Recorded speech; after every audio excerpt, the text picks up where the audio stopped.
offering is the truth. Nothing more.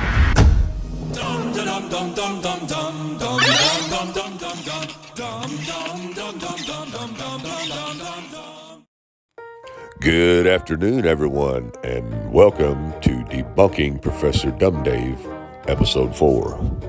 So as most of you know by now, we can't review Professor Dumb Dave's reviews because he has went into the settings and deactivated the reviews so no one can see where his challenges are being debunked and no one can see the comments where people are airing him out for the fraud that he is. But we are able to go into the comments section of his videos and leave comments there. But if we go down and take a look at the comments in his videos, you'll see that he is going into those comments and deleting the comments out that he doesn't want his viewers and followers to see. For example, right here, Chad makes a comment 5 hours ago saying, "Why would you delete my comment asking why you won't debate Witsit gets it on a fair, neutral platform? Are you that scared of him?" And then we go to the next video and we have Chuck saying, "More like talk fraud, Professor Dumb Dave. Why did you block reviews rather than debunking flat out truth? Terry R. Eicher's answers and debunks to your dumb debunk challenge. You're a flat out fraud. How much are you paying for your video scripts now, Dumb Dave?" For all that didn't know, Dumb Dave doesn't want conversation. He does not want to critically analyze the facts and respond to his challenge. He censored us. All he has are scripts and ad hominems. Dumb Dave is a really dumb know-nothing, and he has admitted that. Check out this proof that Dumb Dave is a shill and does not want the conversation. And then Chuck leaves a link to one of my videos debunking him. And right here we have Tony, who says he is a big child who got teased and bullied as he was a little slow in the head when he was in kindergarten. He is the same nowadays. He is annoying as your mother-in-law you love to hate. Okay, that's pretty much all we have on that because, of course, like everyone is saying, Professor Dumb Dave is deleting the comments out. He apparently just hasn't got to these 3 that I just read to you yet. But I'm sure he will as soon as he sees them. Come on now, Dumb Dave. Don't delete the comments. You're taking away our entertainment for the day. Oh, well, it was fun while it lasted. Anyways, let's move on to Debunking Professor Dumb Dave, Episode 4, Challenge number 4. This time I'd like to offer some challenges to you remaining few that are desperately clinging to this dying fad to derive some semblance of self-worth. Let's call them 10 Challenges for Flat Earthers. Number 4. After I demolished essentially all of your favorite talking points in my previous videos, you all now cling primarily to the classic "I shouldn't see this thing" argument. You love this one because you can lie about heights and distances, do incorrect math, and in general act incredulous without having to actually do any science. Well, every time you whine about this, the objects are always suspiciously close, such that you can fudge the numbers, and they're always over water, so you can lie about refractive effects to people who have no idea how refraction works. So try this one on for size. Show me a picture of something over land that's 1,000 miles away. Okay, now he's just being exaggerative because anybody with any common sense knows that nowhere on land are you going to take a picture that's 1,000 miles away, just for the simple fact that you would have trees or hills or buildings or landscape obstructing your view. So, Professor Dumb Dave is either lying to you or he is really just that dumb. I believe it to be a little bit of both. But, for instance, everyone knows that water always finds its level and water is always flat on top, whether it's in your toilet, the bathtub, a swimming pool, a mud puddle, a lake, a pond, a river, a canal, even down to a little glass of water that you're drinking. The water level at the top of the glass will always be flat and level, no matter what. So therefore, most experiments done with a telescope or a camera are done over water because it's flat level, and precisely accurate for camera and telescope views. So, since Professor Dumb Dave claims that our experiments are a bunch of lies, let's go into the history books and show Dumb Dave a real scientist performing these experiments. And we'll start with Samuel Rowbotham, who was an English inventor, writer, and utopian socialist who wrote Zetetic Astronomy, Earth Not a Globe, under the pseudonym Parallax. His work was originally published as a 16-page pamphlet in 1849 and later expanded into a book in 1865. Rowbotham's method, which he called Zetetic Astronomy, models the Earth as a flat disk centered at the North Pole and bounded along its perimeter by a wall of ice, with the sun, moon, planets, and stars moving only several thousand miles above the surface of Earth. Anyways, let's look at an old PBS educational documentary featuring Samuel Rowbotham's famous experiment.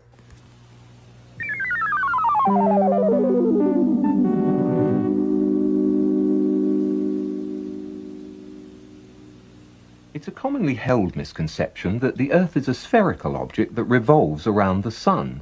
But the fact is, of course, that the Earth is a circular dish surrounded by a barrier of ice that explorers have been attempting to penetrate for centuries. Samuel Burley Rowbotham, better known throughout the scientific community as Parallax. In 1881, he had published this book, Earth Not a Globe. Outlining dozens of experiments performed over many years, it quickly became the standard authority for anti-globularists.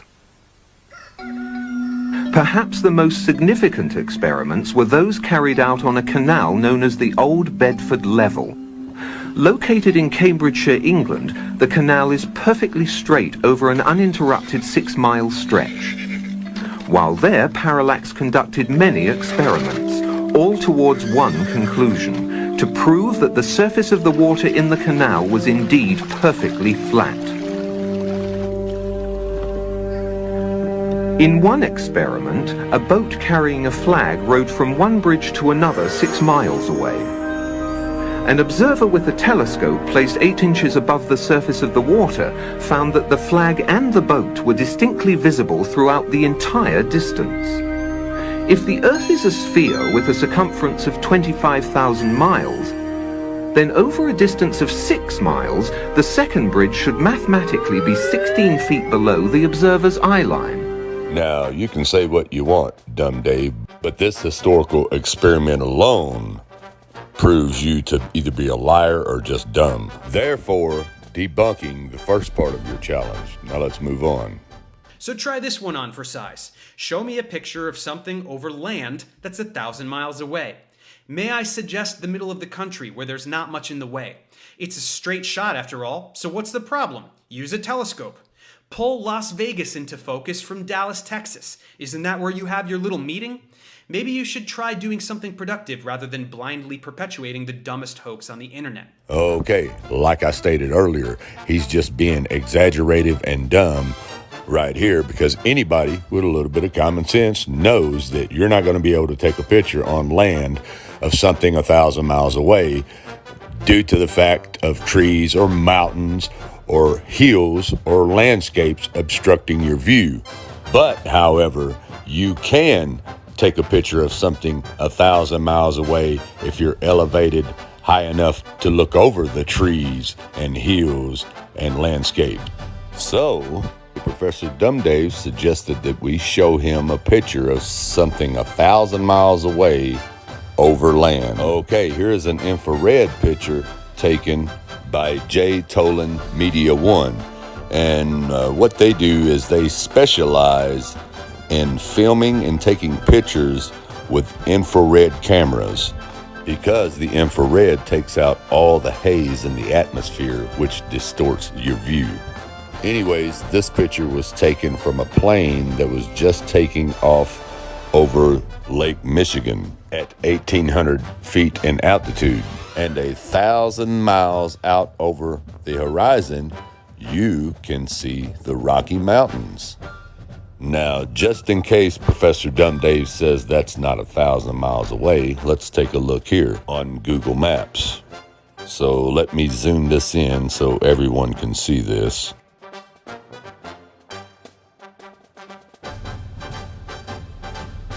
And as you can see, it's actually 1,006.78 miles from Lake Michigan. So anyways, there's your picture. And just in case you think that's impossible, I'll let J. Tolan Media One show you how it's done.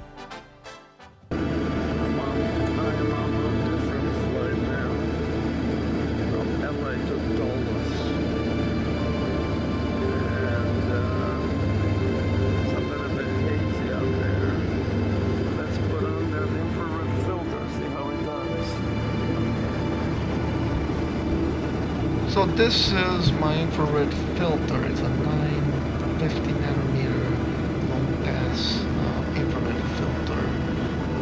Blocks visible and lets infrared through basically. I'll be putting that on the front of the camera, and then I'll switch the camera to night shot. You'll be amazed, just watch.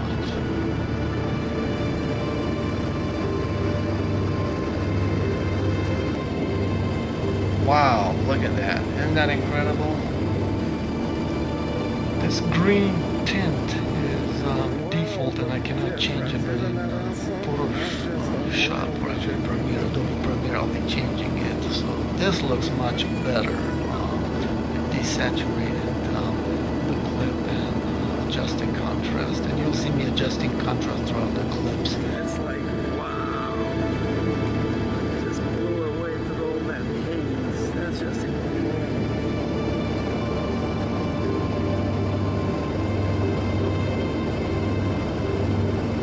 Now in the foreground, this mountain is Mount Charleston.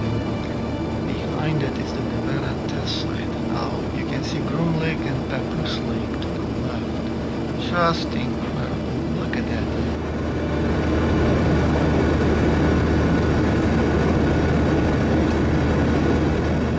Look at that. Just take it all in.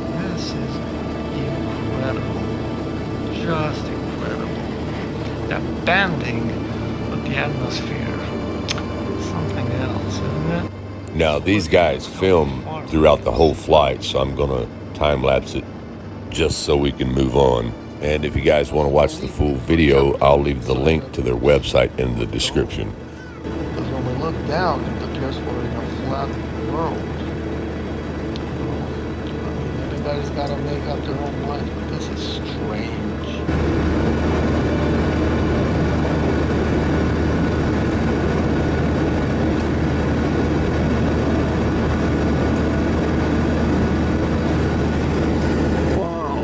Just incredible footage, man. Let me take the filter off to see how much haze there is out there. This is just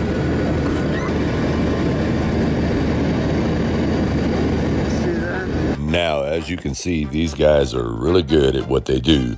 And as you could see with your own eyes, it's flat as a pancake and you can see everything in detail with the infrared. So this debunks the 1,000-mile-away picture part of the challenge. Now let's do one at ground level across land. And this one comes to you from Super Zoom Videos. And this guy is doing this for the Guinness Book of World Records. The video and audio that you're watching right now is being filmed from 12.4 miles away, or about 20,000 meters, which makes this the longest, furthest recorded video ever. This is the 2-foot-long lens which is going to make this possible. It's one of the longest and most efficient lenses which can allow you to shoot extremely long distances. I have no idea why anyone would actually want to have this in real life. It is a 452 times zoom, which is, well, stupid. We're going to be able to see from one end of this extremely long desert road which stretches across this giant valley for about 12 miles. I'm going to be standing all the way on the other end of that, and then we're going to have this camera fastened safe and sound right here at this little clear out here, far away from the road, but still aimed at the exact other end of it. As you can see from the final result, this is how it looks like to be filmed from 12 miles away. So I'm petitioning Guinness World Records. I'm looking right at you, Guinness, wherever you are, to basically allow me to gain this world record. And I'm going to explain to you how exactly I did that. This thing right here is an apparatus which is going to prevent too much sunlight from reaching into the lens, because of course when you have a 400+x zoom and you're filming something from nearly 13 miles away, it's going to be kind of catastrophic to the end result. If too much sunlight is entering in there, it's going to overexpose extremely high. This is the only valley in the entire country which just simply has the largest amount of open space that allows me to even attempt to do this. I really have no idea how it's going to turn out, so if you're seeing the video edited into this, that means it turned out actually good enough for me to make it into a YouTube video. I can only dearly hope that I'm actually standing in the right place to have myself filmed in, because from across this 12-mile wide valley where I have this whole camera set up, and where I'm standing at the highway at the edge of the valley, the margin of error that I have in order to stand in the right place is equivalent to about 0.001 arc seconds. To put it simply, it's very, very narrow. The chances of me standing in the exact correct spot for you to see me is about the same chance of you getting a hole-in-one in Wii Sports Golf. And the chances of me looking directly at you right now is about the same chance as you getting a hole-in-one in Wii Sports Golf about 10 times in a row.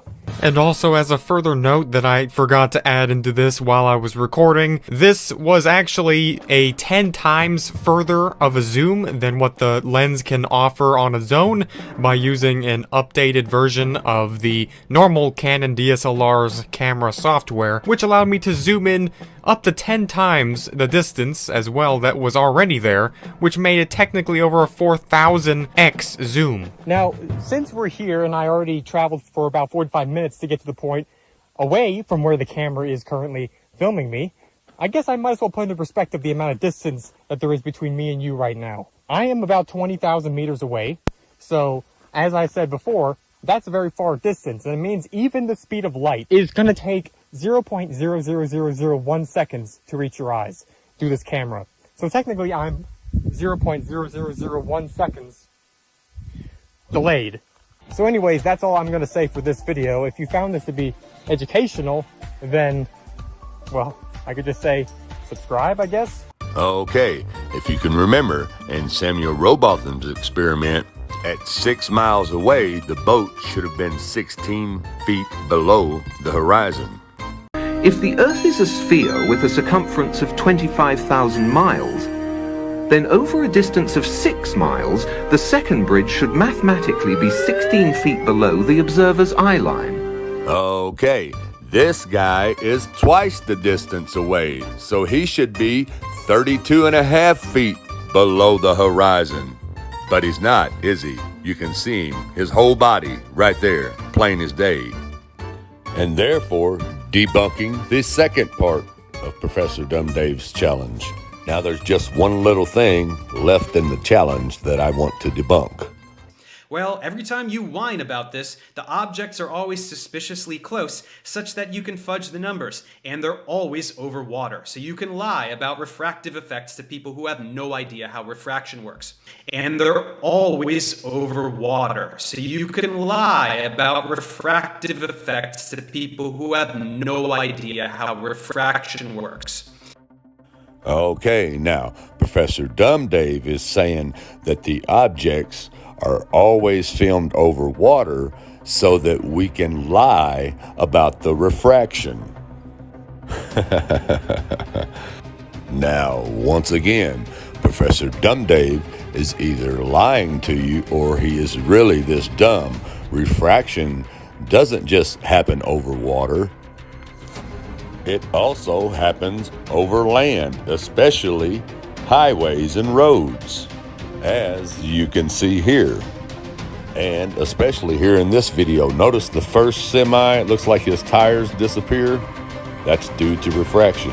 Look at the white truck. Notice it looks like the front of his truck is missing, and then all of a sudden it comes back into view.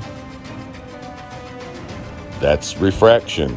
So, as you can see, once again, Professor Dumb Dave is lying to you and talking fast because he knows you know nothing about refraction. And now, with that being said, we have debunked Professor Dumb Dave's number 4 challenge. And that completes this episode of Debunking Professor Dumb Dave. So now everyone, be sure to join me in episode 5, where we debunk his number 5 challenge. Everyone, thanks for watching. Have a good evening, and God bless.